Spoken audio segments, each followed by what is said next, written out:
आप सभी लोगों का स्वागत है। मेरा नाम है यशदेव मलिक। तो ये one of the most frequently asked question है कि मेरा पासपोर्ट ईसीआर है और मुझे क्या कौन सी कंट्री का वीज़ा मिलेगा नहीं मिलेगा, और वीज़ा के चांसेस तो मेरे कम हो गए, मैं इसको बढ़ाऊं कैसे, क्या क्या चीज़ें करूं जिससे वीज़ा मिलना आसान हो जाए। या मेरा नॉन ईसीआर पासपोर्ट है, उसमें मैं क्या करूं, मेरे को तो वीज़ा आसानी से मिलना भी चाहिए, मेरे तो डॉक्यूमेंट्स भी कम लगने चाहिए, कौन सी कंट्री है जो मेरे को आसानी से वीज़ा दे देगी। तो इसमें काफ़ी सारे मिसकंसेप्शंस भी हैं और काफी सारे फैक्ट्स हैं जो मैं आज आपको बताने भी वाला हूं और मिसकंसेप्शंस को क्लियर भी करने वाला हूं। सबसे पहले तो इन दोनों कैटेगरीज को हम समझने की कोशिश करते हैं। आपको मैं इस वीडियो में ये भी बताऊंगा कि आप अगर ईसीआर पासपोर्ट होल्डर हैं तो इसको आप कन्वर्ट कैसे करा सकते हैं। बड़ा इजी प्रोसेस है, आप वीडियो देखिए आपको समझ में आ जाएगा। सबसे पहले इन दोनों कैटेगरीज को हम समझते हैं कि गवर्नमेंट ने पासपोर्ट की दो कैटेगरीज बनाई हुई हैं। वैसे तो बहुत सारी कैटेगरीज हैं, लेकिन जनरल पब्लिक के लिए दो कैटेगरीज हैं कि एक तो हो गया आपका ECNR या नॉन ECR पासपोर्ट कि आपको इमिग्रेशन चेक की रिक्वायरमेंट नहीं है। एक हो गया आपका इमिग्रेशन चेक रिक्वायरमेंट वाला पासपोर्ट जिसपे वो आजकल प्रिंट होके आता है, पहले स्टैंप लगती होती थी। तो क्यों है ये प्रोविजन क्यों गवर्नमेंट ने दिया हुआ है? ECR अगर आपकी उम्र 18 से नीचे है या 50 से ज्यादा है तो कुछ भी नहीं करना, आपका नॉन ECR ऑटोमेटिकली आएगा। बस आपको नॉन ECR पे टिक करना होगा अपने पासपोर्ट फॉर्म पे। अगर आपकी उम्र 18 से 50 के बीच में है तो आपको 10th की मार्कशीट देनी होगी, 10th की सर्टिफिकेट जमा करानी होगी। 10th से ऊपर अगर आपने 12th ग्रेजुएशन कुछ भी किया हुआ है तो उसकी डिटेल्स आप जमा करवाएं ताकि आपका नॉन ECR कैटेगरी में पासपोर्ट आ सके। अगर आपने डिटेल्स नहीं जमा कराई, अपने पास ही रखी है और जमा नहीं कराई, तो फिर ECR प्रिंट होके आ जाएगा। सिंपल सा, ये तो मुझे लगता है आपको समझ में आ गया होगा। अब ECR से वीजा मिलने मुश्किल है क्या? डिपेंड करता है आपने कौन सा वीजा अप्लाई करवाया है।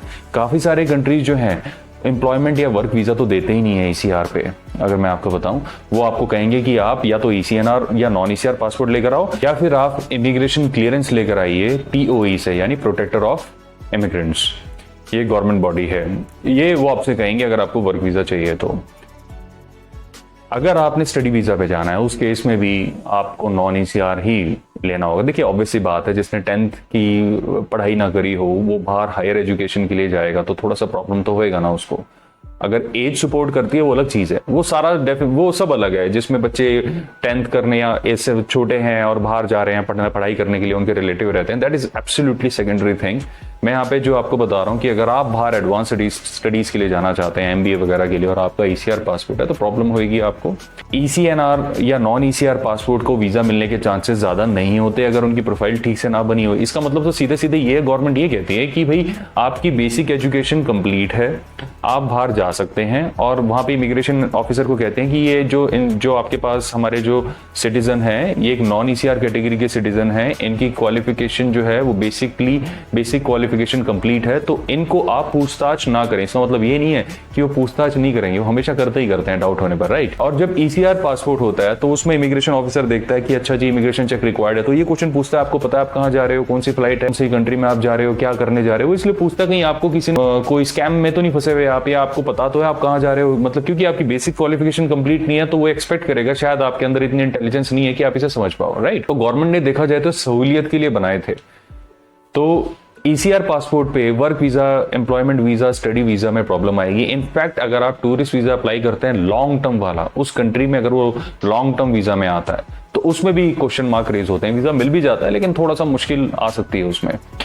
अगर आपका नॉन ECR कैटेगरी में पासपोर्ट है तो इसका मतलब ये नहीं कि आपको आराम से वीजा मिल जाएंगे। प्रोफाइल आपकी फिर भी कंप्लीट होनी चाहिए। हमने ढेरों वीडियोस इस चैनल में डिस्कस करी हैं, आपने मैंने बैठ के, जिसमें हम लोगों ने ये डिस्कस किया है कि प्रोफाइल, यानी प्रोफाइल का मतलब फाइनेंशियल स्टेबिलिटी और असेट्स वगैरह जो होते हैं वो, फैमिली बैकग्राउंड, ट्रैवल हिस्ट्री, ये सारी चीज़ें अगर बिल्कुल ठीक ठाक हैं, अप टू द मार्क हैं, तो आपको वीज़ा किसी भी देश का बड़े आराम से मिल जाता है, राइट।